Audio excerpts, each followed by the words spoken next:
अस्सलाम वालेकुम students, welcome back to my channel. कैसे हैं आप सब? उम्मीद करती हूँ कि सब ठीक होंगे।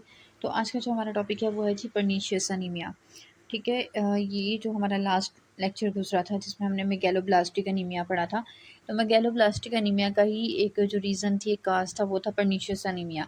एक सेपरेटली भी ये टाइप एग्जिस्ट करती है और ये साथ में रिलेट करती है मेगैलोब्लास्टिक अनीमिया के साथ। तो यहाँ पे हम इसको देख लेते हैं कि पर्नीशियस अनीमिया है क्या। तो कहता है कि this is the type of the anaemia in which there is a atrophy of gastric mucosa with the result failure of the intrinsic factor production, so the vitamin B12 is not absorbed in this result in pernicious anemia। अब कहते हैं कि ये जो anaemia की type है जिसके अंदर एट्रोफी हो जाती है गैस्ट्रिक म्यूकोजा की। गैस्ट्रिक म्यूकोजा क्या है जी? हमारी जो स्टमक के की जो लेयर होती है, ठीक है, जो आउटर लेयर इनर लेयर है, ठीक है, जो कि इनर इन्वायरमेंट को फेस कर रही है, ठीक है, वो जो लेयर है वो क्या कहलाएगी? हमारे पास गैस्ट्रिक म्यूकोजा कहलाएगी। वो वहाँ पे क्या हो जाती है? एट्रोफी हो जाती है। एट्रोफी का मतलब क्या होता है कि जो सेल होते हैं स्टूडेंट, उनका साइज जो होता है वो क्या हो जाता है? रिड्यूस हो जाता है, या फिर जो है वो श्रिंकेज में चला जाता है, श्रिंक हो जाते हैं। यहाँ पे डायग्राम भी दी हुई है, आपको अंडरस्टैंडिंग में आ जाएगी। ये देखें, ये जो है, ये वाली जो कंडीशन डिस्कस हुई है, ये एक नॉर्मल सेल की, नॉर्मल गैस्ट्रिक म्यूकोजा की हुई है कि ये जो ग्रीन कलर की लाइन आपको नज़र आ रही है, ठीक है, ये क्या है जी? गैस्ट्रिक म्यूकोजा है।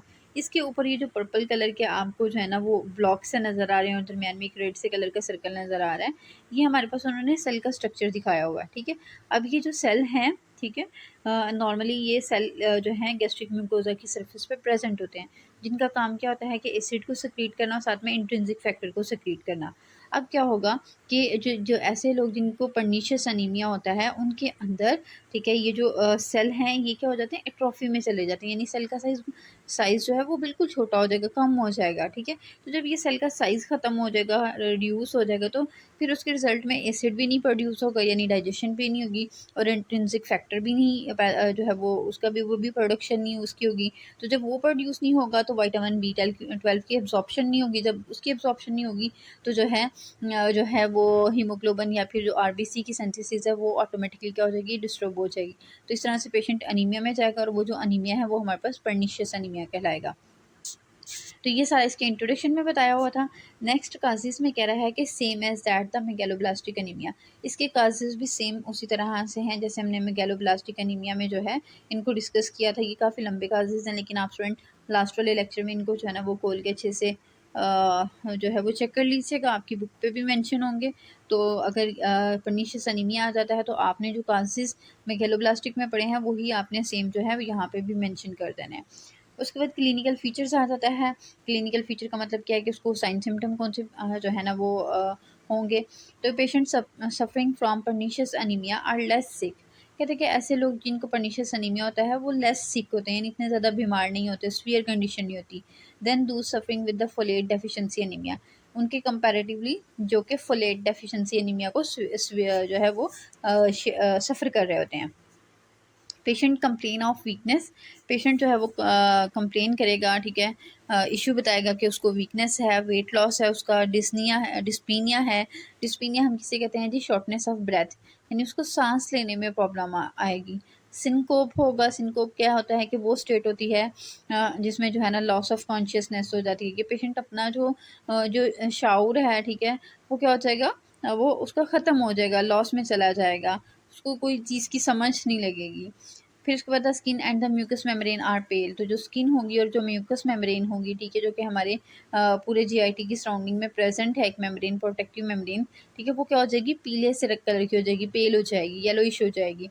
The surface of the tongue is usually smooth and atrophic, तो जो टंग की सरफेस है, जो ज़ुबान है, ठीक है, वो किस तरह की हो जाएगी? स्मूथ हो जाएगी।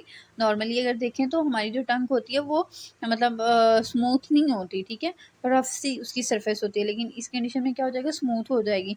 एंड एट्रोफिक, और साइज़ भी उसका क्या हो जाएगा कि थोड़ा सा आपको लगेगा कि जैसे ये इसका साइज़ क्या है? रिड्यूस्ड है। But some time it is red, लेकिन कुछ कंडीशन में ये रेड हो जाएगी एंड इन्फ्लेम्ड, और इन्फ्लामेशन होगी, सूजन होगी। एंड स्प्लीन में भी पाल्पेबल, और स्प्लीन जो है जिसको हम तिल्ली कहते हैं वो भी क्या होगी? पाल्पेबल होगी, यानी कि नॉर्मली जो है वो हम अगर हाथ रखें तो हमें फील नहीं होती है, लेकिन जब पर्नीशियस अनीमिया होगा तो इसमें जो है ना वो पाल्पेबल होगी, पॉसिबिलिटी है कि उसका साइज़ जो है वो बड़ा हो जाए।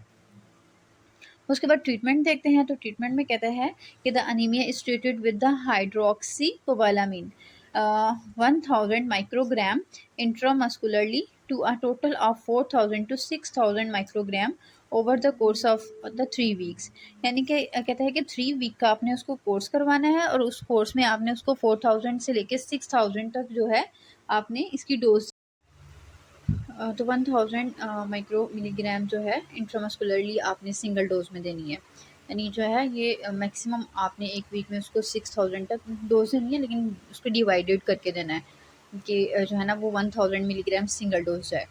उसके बाद कहते हैं कि 1000 microgram of the hydroxy cobalamin is necessary for every 3 months for the rest of the life patients life.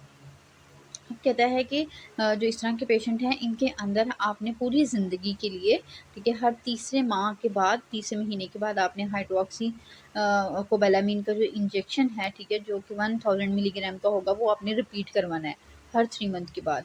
ठीक है, तो ये पूरा उसकी जो है ना लाइफ में ये ट्रीटमेंट चलेगा। तो ये था स्टूडेंट आज का हमारा टॉपिक। उम्मीद करती हूँ कि आपको समझ लग गई होगी। अपनी दुआ में याद रखिएगा और कोई भी क्वेश्चन हो आप मेरे से पूछ सकते हैं। अल्लाह हाफिज़।